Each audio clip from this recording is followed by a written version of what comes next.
Hello guys, welcome back to my YouTube channel. मैं हूं doctor Monika. आज मैं आपके सामने एक नई वीडियो लेके आई हूं जिसमें मैं डिस्कस करूंगी थायराइड ड्यूरिंग प्रेगनेंसी। थायराइड जो है वो एक ग्लैंड है जो हमारे गले में होता है। ये थायरॉक्सिन हार्मोन जो है वो रिलीज करता है। ये जो थायराइड हार्मोन है मतलब ये जो है हमारे बॉडी में बहुत इंपॉर्टेंट रोल प्ले करता है। मतलब थायराइड हार्मोन जो है हमारी फर्टिलिटी में बहुत इंपॉर्टेंट रोल करता है। उसके अलावा हमारे स्किन टेक्सचर में बहुत इंपॉर्टेंट रोल प्ले करता है। हमारी बॉडी फंक्शनिंग को कंट्रोल करता है, मेमोरी को कंट्रोल करता है, हार्ट फंक्शनिंग को कंट्रोल करता है, नर्वस सिस्टम को कंट्रोल करता है। उसके अलावा जो हमारे पीरियड्स होते हैं, नॉर्मल एबनॉर्मल जो पीरियड्स रहते हैं, उसमें भी थायराइड ग्लैंड का जो है बहुत इंपॉर्टेंट रोल होता है। अब इसका हमारे प्रेगनेंसी पे क्या इफेक्ट होता है, that is effect on pregnancy. जो थायराइड हार्मोन है, अगर हमारा थायराइड हार्मोन जो है मतलब कम काम करेगा, थायराइड हार्मोन जो है वो कम रिलीज होगा हमारे थायराइड ग्लैंड से।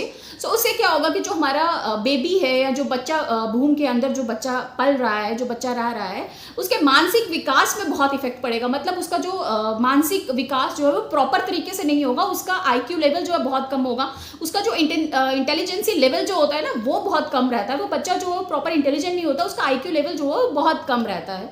कोई भी माँ नहीं चाहती है कि उसका बच्चा जो है वो इंटेलिजेंट ना हो, उसका आईक्यू लेवल जो है वो कम हो। उसके लिए आपको अपना थायराइड को कंट्रोल करना बहुत ही जरूरी है। हमारा जो ये बच्चे का जब मानसिक विकास होता है, उसके आईक्यू लेवल को, इंटेलिजेंसी को जो है वो भी थायराइड जो ग्लैंड होता है उसको कंट्रोल करने में बहुत इंपॉर्टेंट रोल प्ले करता है।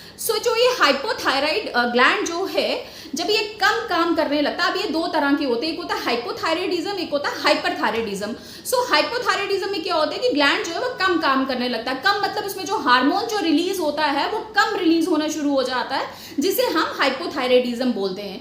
इसमें क्या होता है कि अगर तो आपकी प्रीवियस हिस्ट्री है, अगर आपने कंसीव किया है, आप प्रेग्नेंट है और आपकी प्रीवियस हिस्ट्री आपको पहले से ही थायराइड था, तो हम लोग जब हमारे पास पेशेंट आता है, अगर वो हमें बता देते हैं कि हमारी प्रीवियस हिस्ट्री जो है उसमें हाइपरथायराइडिज्म का प्रॉब्लम है, हम महीने महीने जो है प्रेग्नेंट लेडी का थायराइड करवाते हैं। और वैसे भी हम रूटीन एग्जामिनेशन जो होती है, रूटीन इन्वेस्टिगेशन में भी जो थायराइड हार्मोन है, पूरा थायराइड प्रोफाइल करवाई जाती है। थायराइड प्रोफाइल में T3, T4, TSH जो होता है।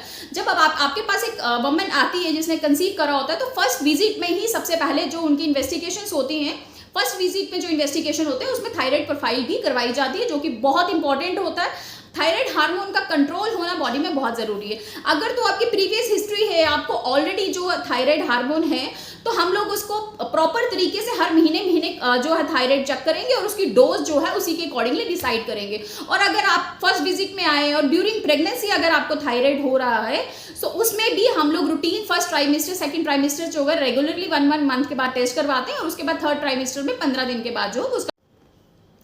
उसके अलावा बहुत सारे पेशेंट मेरे पास आते हैं जिनको ड्यूरिंग प्रेगनेंसी जो है वो थायराइड डायग्नोज होता है, और वो कहते हैं कि हमें डाइट प्लान बताइए कि हमें किन किन चीज़ों का परहेज करना चाहिए। जी हाँ, जो डाइट आपको अवॉइड करनी है, मतलब बिल्कुल नहीं लेनी है, that is cauliflower, cabbage, broccoli, sweet potato, cookies, cakes, young food जो है आपको टोटली, मतलब बंद गोभी, पत्ता गोभी जो है वो बिल्कुल अवॉइड करनी है ड्यूरिंग थायराइड। अगर आपको थायराइड हुआ है तो ये चीज़ें बिल्कुल नहीं खानी है। जी हाँ, जिन जिन चीज़ों को आपको ज़्यादा लेना है, दैट इज आयोडाइज सॉल्ट। वैसे तो नॉर्मली आजकल जो भी सॉल्ट चल रहा है वो आयोडाइज ही है, लेकिन स्टिल आपको जब आपने सॉल्ट लेना है, आपने कोशिश करनी है कि एक बार आप चेक कर लें कि वो आयोडाइज सॉल्ट है कि नहीं। और उसके अलावा जिंक रिच फूड और सेलिनियम रिच फूड जो हैं आपने अपनी डाइट में ज़्यादा ऐड करने हैं, जैसे नट्स हो गया, दूध हो गया, दही हो गया, और इन सब चीज़ों का तो बहुत भरपूर मात्रा में आपने सेवन करना है ड्यूरिंग प्रेगनेंसी, अगर आपको थायराइड डायग्नोज होता है। उसके अलावा आपको थोड़ा बहुत जो है वो वॉक करना भी बहुत ज़रूरी है, और माइल्ड एक्सरसाइज भी जो है आप अपने गायनेकोलॉजिस्ट के अकॉर्डिंगली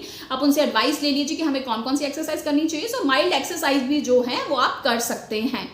उसके अलावा इसमें जो मेडिसिन है वो थायरानोम, नॉर्मली थायरानोम या फिर लिवोथायरॉक्सिन जो है वो इसमें दी जाती है, और ये बिल्कुल प्रेगनेंसी सेफ ड्रग होता है, और इसको हम बिफोर ब्रेकफास्ट जो है वो खाने को देते हैं। अब क्या होता है कि प्रेगनेंसी के दौरान लेडी जो होती है ऑलरेडी कैल्शियम और आयरन भी ले रही होती है, और वो साथ में ही जो है कैल्शियम आयरन के साथ ही समटाइम्स जो होता है लिवोथायरॉक्सिन जो थायराइड की मेडिसिन रहती है वो भी खा लेते हैं, वो साथ में मिक्स कर लेते हैं, इकट्ठे खा लेते हैं। जी नहीं, आपको ऐसा बिल्कुल नहीं करना है। अगर आप कैल्शियम आयरन को अपनी मेडिसिन के बीच में थोड़ा सा गैप रखना है, क्योंकि अगर आप कैल्शियम आयरन के साथ ही अगर आप थायराइड की हार्मोन भी थायराइड की मेडिसिन भी ले लेते हैं, थायराइड की मेडिसिन का थायरॉक्सिन का जो या थायरोनॉम जो है उसकी प्रॉपर एब्जॉर्प्शन नहीं होती है। सो थोड़ा सा गैप रख के जो है आपको मेडिसिन लेनी है। जी हाँ, so thank you so much. अगर मेरी वीडियो पसंद आई हो तो don't forget to subscribe my channel, like comment share जो है जरूर करना।